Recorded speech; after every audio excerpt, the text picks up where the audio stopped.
Hey guys, this is my recap of the World Chess Championship between Ding and Gukesh, game number 14.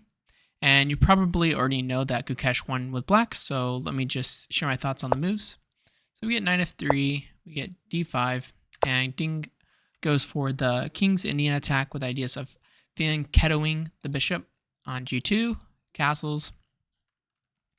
So we get c5 from Gukesh, we get bishop d2, knight c6, d4, and this is a reverse Grunfeld. Usually black plays this kind of setup, but Ding goes for it.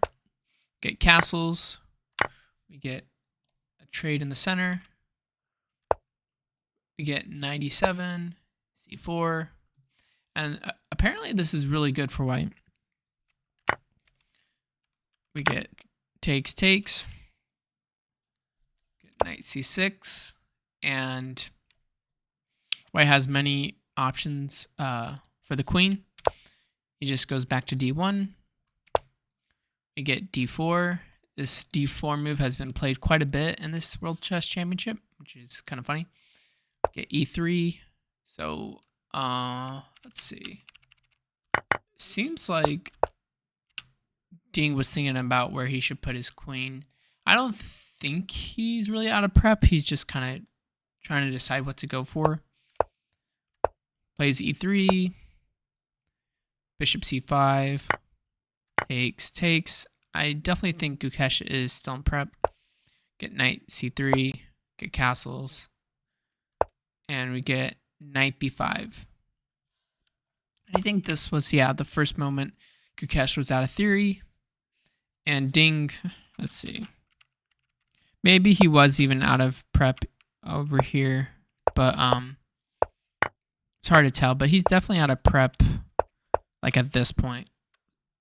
So we get bishop b6, especially after this move by Gukesh. He's probably out of prep. We get just b3. We get a6, knight c3,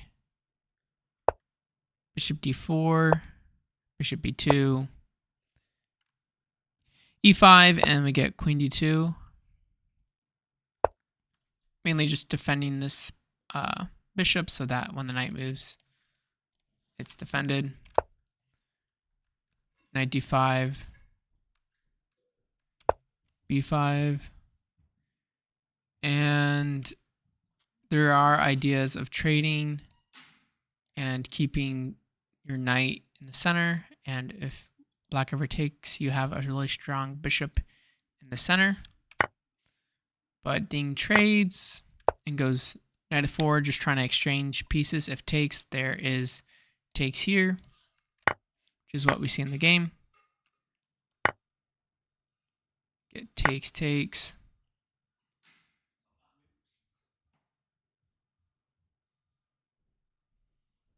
And here we get rook b8, rook d1.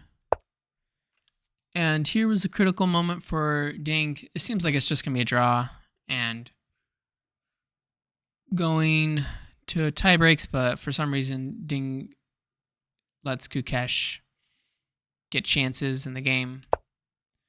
With bishop f3 here, Ding plays bishop d7. They just trade bishops, and like if both of these pawns come off the board, a 2-on-3 with like queens and rooks on the board will be a draw. In any case, like if there were just queens, it'd be a draw. If there's just one rook, it'd be a draw. If there were 2 rooks on the board, it'd still be a draw.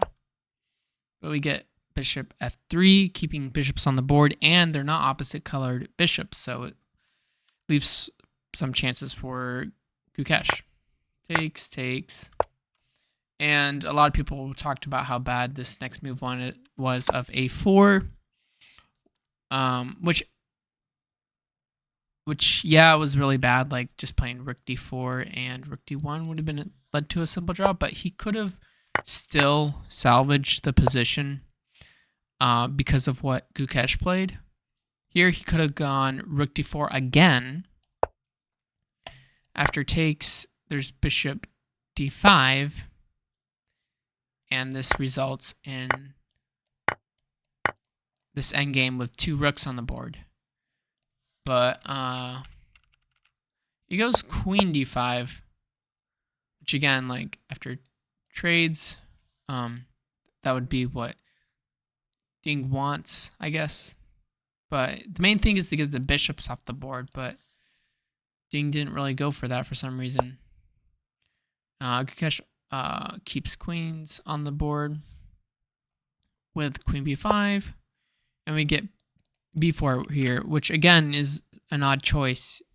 You'd think he would just go like rook d3 and try to improve his position before pieces get exchanged. Like in a line like this, you're going to be fine if black ever wins a piece or this pawn. Like if you defend this pawn with a bishop, right?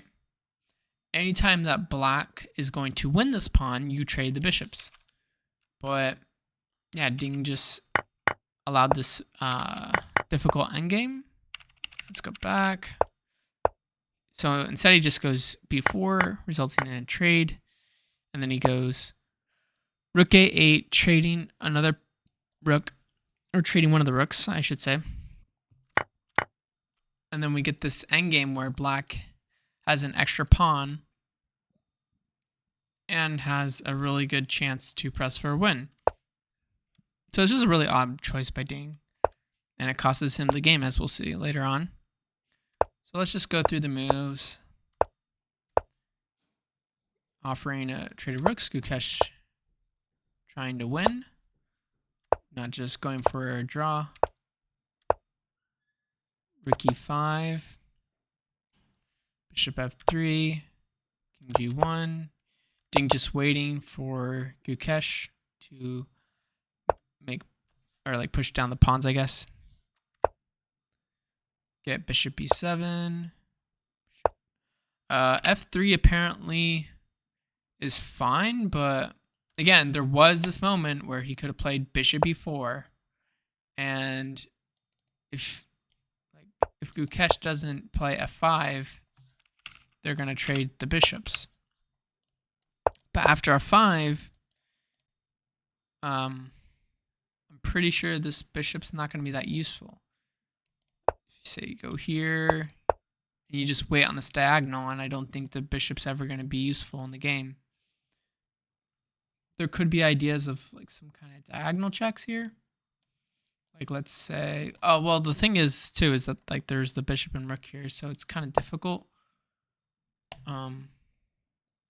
for the bishop to leave. But there was a, where was the other one? There was a different one. Was it right here? Yeah, f5's not as good here, I think. But yeah, I guess black can prevent a trade of bishop. So I guess I shouldn't be too harsh on that.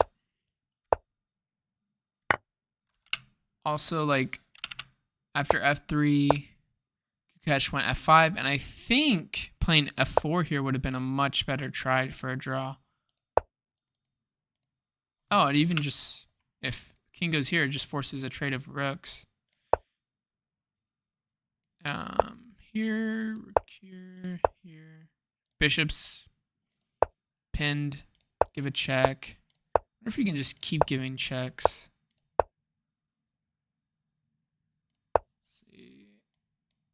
King can't go here because bishop hangs. Okay, so is this just a draw? Trying to think, like.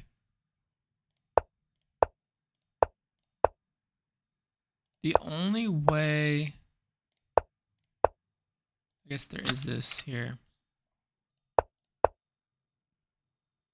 But then you get your rook here. So Ding could have defended a lot better. He just went for a really odd endgame, and then he defended okay. And he has time, but I think there was a moment where he thought for way too long. Like 4 minutes on rook a4. He spends 3 minutes on bishop a8. I don't know why you go bishop a8. It's such a passive bishop. Like, who cares if like the rook just keeps attacking it? You know, like the rook can only attack it on so many squares. Like, you can always be on one of these squares, I believe, especially on g2. But instead, he goes to a8. Let's go back. Goes to a8, right? And Gukesh just improves the king. And now Ding blunders with rook rook f2. And as you probably have already seen, Gukesh just trades off all the pieces. And that's the reason why it was a really huge mistake to have the bishop on b7. So like, let's say the bishop goes here. Let's say the king improves. And this is a draw. Because there's no force of trades, because if takes, it's losing. But the bishop can just move, and you're going to get a draw, because after takes, here you can just go here, and then you just get your bishop. You could trade here, but in certain lines, you would just sack the bishop for the pawn. In other lines, you can just trade because you'll have opposition. Like this. So yeah, I mean, I think it's a very deserved win for Gukesh to win the match. Unfortunately, he didn't win probably the way he wanted to, but a win is a win, and Ding definitely was not the better prepared player for this match. Mentally and just like in terms of prep, like for openings. So yeah, I wasn't rooting exactly for one particular player. I just wanted both players to play really well. And Gukesh played probably to like the best of his ability, despite all of, you know, like the pressure and nerves for playing in a World Chess Championship for the first time at such a young age. And then, like, obviously he didn't play to his absolute best compared to other performances, but he still played really well. And on the other hand, Ding hasn't played that well in the match. And even though like he was battling Gukesh, Ding like didn't really play for wins. He thought, like, he doubted himself way too much in every game. He thought in many positions he was worse, when in fact sometimes he was completely fine or better. So yeah, it's just unfortunate that the match ended like this, but at the end of the day, someone has to lose. So yeah, that's pretty much my thoughts for the World Chess Championship. Thank you guys for watching, and I'll see you in the next one.